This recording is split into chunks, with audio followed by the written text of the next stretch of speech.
আজকে কেন রান্না করছো? আরে রান্না না করলে আজকে রাতে খাবো কি রে?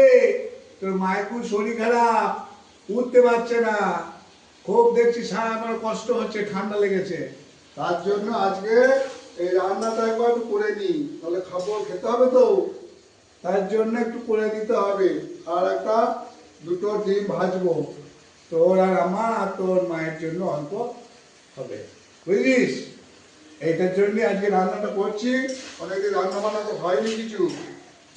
এই তরকারি দারুণ হবে কিন্তু, বুঝলিস? খেয়ে বলবি, খেয়ে বলবি রান্নাটা, তরকারিটা খেয়ে বলবি কেমন হচ্ছে, কালারটা দেখেছিস? এসব হাতের জাদু আছে, জাদু। এই দেখ, একটু খাবি তার তুই এবারে মন ভরে যাবে, বুঝেছিস? তো মায়ের খুব শরীর খারাপ রে, ঠান্ডা লেগে গেছে। হ্যাঁ, ঠিক আছে বুবু। হ্যাঁ, চলো এবার ভাত তো দিয়ে দি। আর ঠাকুমা কি করছে? ঘুমোচ্ছে। ঘুমুচ্ছে?